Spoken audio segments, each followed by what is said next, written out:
Welcome to Million Mile Microscope, the show where we zoom in on the craziest mysteries this planet has to offer. Today, we're diving into the mysterious world of Area 51, UFOs, and government cover-ups. Buckle up, because we're about to go deep down the rabbit hole. We're talking about the possibility of life beyond Earth, technology that seems like it's straight out of science fiction, and the government's role in keeping it all under wraps. Is it all just a bunch of conspiracy theories, or is there something more to it? Let's break it down and see what we can uncover. Picture this.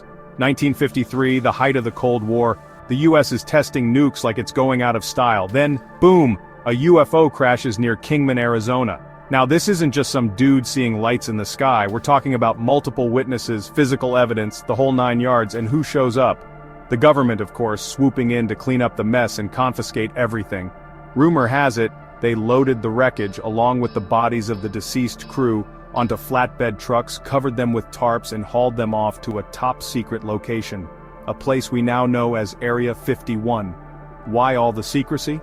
Well, imagine the public finding out that aliens are real and they're crashing in our backyard. Talk about mass hysteria. They say it was to prevent panic, but something about that just doesn't sit right. We're talking eyewitness accounts, leaked documents, the whole shebang. Something crashed out there in the desert, and whatever it was, it scared the government enough to cover it up. Okay, so they've got this crashed UFO, now what? This is where things get really wild. The story goes that one of the aliens survived the crash. They called him J-Rod, and he wasn't exactly thrilled about being stuck on this planet, but desperate times call for desperate measures. J-Rod, being the cooperative type, allegedly agreed to help the government understand the alien technology. We're talking about stuff that would make Elon Musk look like a caveman. Anti-gravity propulsion, advanced energy weapons, you name it. They were trying to reverse engineer it. If they were even remotely successful, it would change the course of human history. Imagine the power the US would wield if they had access to alien tech. Of course, the government denies all of this. They say it's all just a bunch of hogwash. But if that's the case, then why all the secrecy surrounding Area 51? So, what exactly is the purpose of Area 51? The official story is that it's a testing ground for experimental aircraft and weapon systems. And yeah, they've definitely developed some wild stuff out there. The U-2 spy plane, the SR-71 Blackbird, those are no joke. But, come on, is that really all that's going on out there? A giant top-secret base in the middle of the Nevada desert? They're not exactly known for their transparency. Many people believe that Area 51's true purpose is far more extraterrestrial. They think it's the place where the government took the crashed UFO, where they're working on reverse engineering alien tech, and maybe even where they're holding live aliens. The more you dig into it, the more you realize that the official story just doesn't add up. There are too many weird coincidences, too many unexplained sightings, too much secrecy. Chapter 4. Close Encounters of the Presidential Kind. Alright, strap on your tinfoil hats folks, because this one's a doozy. We're talking about alleged meetings between US presidents and actual extraterrestrials. One of the most famous stories involves President Eisenhower. The story goes that he met with a group of aliens, known as the Nordics, at Edwards Air Force Base back in 1954. These aliens were supposedly super advanced, both technologically and spiritually. They warned Eisenhower about the dangers of nuclear weapons and offered to help humanity evolve to a higher level of consciousness. Now, whether you buy into the whole alien peace treaty thing or not, the fact that this story persists is fascinating. It speaks to our deep-seated desire to believe that we're not alone in the universe. And who knows, maybe there's some truth to it. Maybe our government has been in contact with extraterrestrials all along. Chapter 5. The Skunk Works Connection.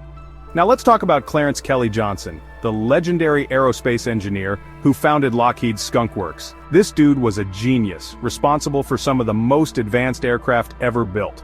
But here's the thing, Johnson was also a UFO buff.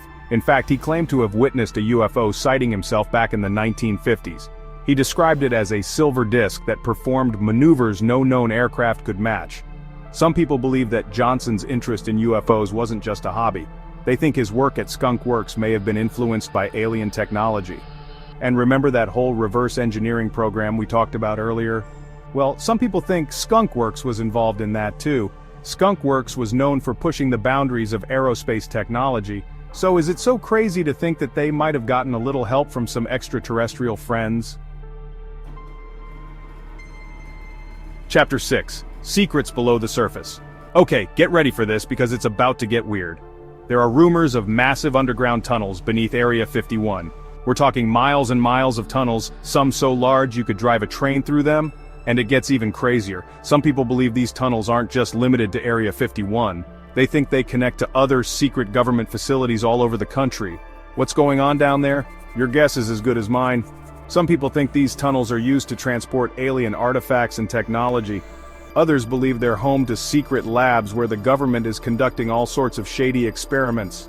Whatever the truth may be, one thing's for sure, the government's not talking.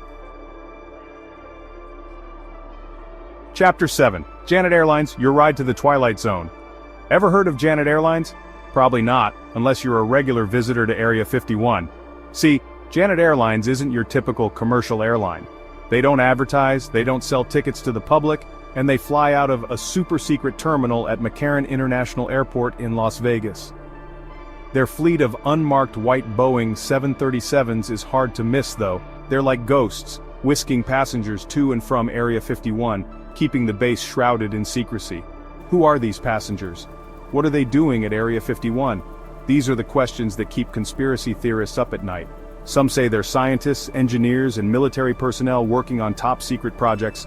Others believe they're transporting something far more extraordinary. Whatever the case may be, Janet Airlines remains one of the most intriguing pieces of the Area 51 puzzle. Chapter 8. Bob Lazar, crazy or credible? Now let's talk about one of the most controversial figures in the world of ufology, Bob Lazar. Love him or hate him, you can't deny that his story is captivating. Lazar claims to have worked at a place called S4, a super-secret facility located near Area 51. He says he was hired to reverse engineer alien spacecraft and that he personally witnessed 9 different flying saucers housed within the facility. He even went public with detailed descriptions of their propulsion systems, claiming they used element 115, a substance not yet discovered at the time. Guess what, years later scientists actually discovered element 115. Now I know what you're thinking, Joe, this guy's full of it, right? And yeah, there are definitely some holes in Lazar's story, but there are also some intriguing details that are hard to dismiss. For example, his claims about S4 were corroborated by David Freehoff, a former SR-71 pilot who said he flew over the facility and witnessed something truly extraordinary. Is Lazar telling the truth? I don't know. Chapter 9. The truth is out there somewhere. So after all this, where do we stand? Is there any truth to the stories about Area 51, UFOs, and government cover-ups?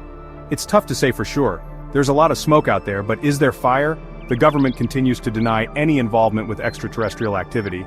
They say Area 51 is just a testing ground for experimental aircraft. But for a lot of people, myself included, that explanation just doesn't cut it. The sheer volume of eyewitness accounts, leaked documents, and unexplained phenomena surrounding Area 51 is hard to ignore. Something strange is definitely going on out there in the Nevada desert. Maybe we'll never know the full truth about Area 51. Or maybe, just maybe one day the truth will be revealed.